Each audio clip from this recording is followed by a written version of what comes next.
আসসালামু আলাইকুম আমার ভাই বোনেরা কেমন আছেন? আলহামদুলিল্লাহ আমি ভালো আছি। এই যে আমি মাছ রান্না করা দেখাচ্ছি, এগুলো কিন্তু আমার আগের মাছ ছিল। সেগুলো সুন্দর করে গরম করে নিতে আসি, সাথে একটু ধনেপাতা আর কাঁচামরিচ দিয়েছি।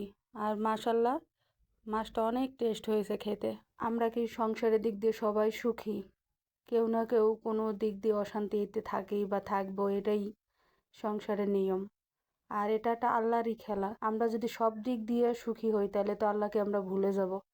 আল্লাহ এজন্য আমাদের সবাইকে একটু না একটু অশান্তিতে অসুখী রাখবেই, কারণ তারে যেন আমরা সব সময় ডাকি। হাজবেন্ডরা তো সুন্দর করে সব কামাই করে, হাজবেন্ডরা তো এক কথায় বলবো আমরা এত কষ্ট করি এত কষ্ট করে কামাই করে আনি, তোমরা আমাদের কষ্ট দেখো না। আর আমরা যে এত কষ্ট করি সংসারের জন্য, এত চিন্তা ভাবনা করে রাখি কখন কোনটা ভাঙবো, কখন কি রান্না করব, কোনটা দিয়ে আমাদের সংসারে কি হবে, কখন কি করলে আমাদের সংসারে আয় হবে, আমরা কিন্তু মেয়েরা এগুলো ভাবি। যখন আমাদের কোনো উপায় থাকে না, এই যে নামাজ পড়ি, তাহাজ্জুদ নামাজ পড়ি, আল্লাহর দ্বারে কান্নাকাটি করি, এগুলোর কিন্তু কোনো কিছু হাজবেন্ডের চোখে দেখে না। কিন্তু ঝগড়াঝাটি অশান্তি হলেই বলবে এই এই হয়েছে ওই হয়েছে তোমার জন্য হয়েছে। ছেলে মেয়ে থাকলে এগুলো নিয়ে তাদের নিয়ে কত চিন্তা ভাবনা। এইভাবে যারা এইগুলো মানায় নিয়ে যারা সংসার করতে পারবে তাদের সংসারই সফল, তারাই সফল হবে। কারণ কোনো এক সময় সংসার এত কষ্ট করে সংসার করার পরেও তারা এক সময় কারো নানি হবে, কারো দাদি হবে। কেউ বলবে অমুক অমুক বাড়ি আমার ফুফু বাড়ি, কেউ বলবে অমুকখানে আমার খালা বাড়ি। এগুলোই আমাদের মেয়েদের চাওয়া পাওয়া। অনেক হাজবেন্ডরা আছে স্ত্রীর মন বোঝে না। তারা মনে করে যে স্ত্রীর সাথে আবার এত গল্প গুজব করার কি আছে, স্ত্রী তো ঘরের একজন, ঘরেই থাকে, তাদের সাথে এত আনন্দ উল্লাস করার কি আছে। অনেক হাজবেন্ডরা মা বোন ভাই বেড়াইতার সবার সাথে আনন্দ ফুর্তি করে, গল্পে বসলে তাদের দিন রাত্রির হয়ে যায়, তাদের হুঁশ থাকে না। তারা যখন স্ত্রীর কাছে আসে, স্ত্রীর রুমে আসে, তখন তাদের একদম ঘুম আইসে পড়ে, তাদের ক্লান্ত, তাদের এত ব্যস্ততা, মোবাইল নিয়ে এত এরম করে ওরম করে, মানে এগুলো বলা যাবে না। এগুলো বলতে গেলে কিন্তু খারাপ হবে। তখন স্ত্রী কিন্তু এত কথা কয়, এত বেশি পেঁচাল পারে, সেই স্ত্রীর কোনো মূল্যই থাকে না। তাহলে এত মূল্যহীন স্ত্রী, তাহলে স্ত্রী যদি এই মূল্য, তারও তো একটা জীবন, সেও তো তার স্বামী ছাড়া সে কিছুই তো বোঝে না। স্বামী যদি বলে আজকে রাত্রে অমুকখানে এতক্ষণ দাঁড়ায় থাকতে হবে, সেই স্ত্রী দেখেন সব কিছু ফালাই থুয়ে কিন্তু তার জন্য অপেক্ষা করবে, তার চাওয়া পাওয়াগুলো পূরণ করবে। কিন্তু স্বামীরা কিন্তু তাই করে না। স্বামীদের কিন্তু অজুহাতের শেষ নেই।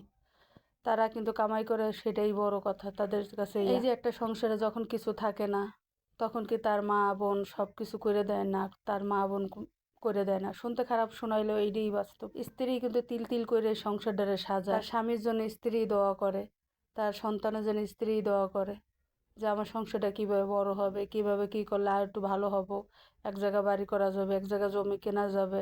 এভাবে কিন্তু তার স্ত্রী ভাবে। অনেক মায়েরা আছে কিন্তু এত জায়গা জমিন দিয়ে কি হবে, এত টাকা দিয়ে কি হবে, অনেক মায়েরা কিন্তু মুখ ফুটতেই বললে দেয়। তারপরও তাদের মায়েরা তাদের মাতার মনে হইয়ে থাকে। স্ত্রী কিন্তু তা বলে না। স্ত্রী কিন্তু বলে, তারা কিন্তু বলে যে আমার আরো লাগবে, কারণ আমার সংসারে সন্তান আছে, আমার ছেলে মেয়ে আছে, তাদের ভবিষ্যতের জন্য। আমরা কিন্তু সংসারে কিছু কিনতে গেলে চিন্তা করে থাক, এত দামের জিনিসটা আমার পরার দরকার নেই, এইটা আজকে খাওয়ার দরকার নেই, এইটা কালকে খাবো, এইটা কাল অমুক দিন করব, এই টাকা দিয়ে এটা কত ভাবনা চিন্তা করি। আর দেখেন আপনি, আমি যদি আমরা মানে তাদের মা বোনেদের যদি একটা কিছু চাওয়া পাওয়া পূর্ণ না করি, তারা কিন্তু কবে যে এই বউ নিয়ে আনন্দ ফুর্তি করে, এই করে ওই করে, কিন্তু বেশিরভাগ কষ্ট কিন্তু তার স্ত্রীরাই করে। এটা কিন্তু স্বামীরা বোঝে না। স্বামীদের যদি অসুখ বিসুখ হয়, কোনো কিছু হয়, আমাদের মাথায় কত চিন্তা থাকে। আমার মনে হয় কি যখন এইসব হয় তখন মনে যারা কষ্ট দেয় তখন তাদের মা বোনের কাছেই পাঠাই দিতে হয়, যে এখন তাদের সেবা খাইয়ে আসো, দেখো কেমন লাগে। স্ত্রী তো মূল্য থাকে না, স্ত্রী তো ঘরের কোনো কাজে লাগে না, তাহলে এখন তুমি তাদের কাছেই চলে যাও, তারা তোমার সেবা করুক। কেমন যেন হঠাৎ করে কিছু কথা বলার ইচ্ছা জাগলো, তাই বলে দিলাম, কেউ কিছু মনে করবেন না। আমি কিন্তু গুছাইয়ে কথাগুলো বলতে পারলাম না, তারপরেও কিন্তু কথাগুলো সত্যি। একবার ভাইবে দেখেন, এগুলোই সত্যি আমার। আর আমার ভাই বোনেরা আমাকে বলবেন আমার রান্নাগুলো কেমন হয়। যদি ভালো লাগে অবশ্যই কমেন্টে বলবেন। আর সবাই ভালো থাকবেন এই দোয়া করি, কারণ মানুষের হায়াত ময়তের কথা তো বলা যায় না, মানুষ কখন কার কি হয়। যদি আমরা দিন শেষে মানুষকে ক্ষমা করে দেওয়া শিখব, সবাই সবারে ক্ষমা করে দেব, কারণ কখন কার মৃত্যু হয় কেউ বলতে পারি না। আমার ভিডিওটা দেখে যদি সবার ভালো লাগে অবশ্যই লাইক করে দিবেন, কমেন্ট করবেন, সবাই আমার পাশে থাকবেন, সামনের দিনগুলো যেন ভালোভাবে কাটাইতে পারি আপনাদের কাছ থেকে দোয়া চাই। সবাই ভালো থাকবেন। আল্লাহ হাফেজ।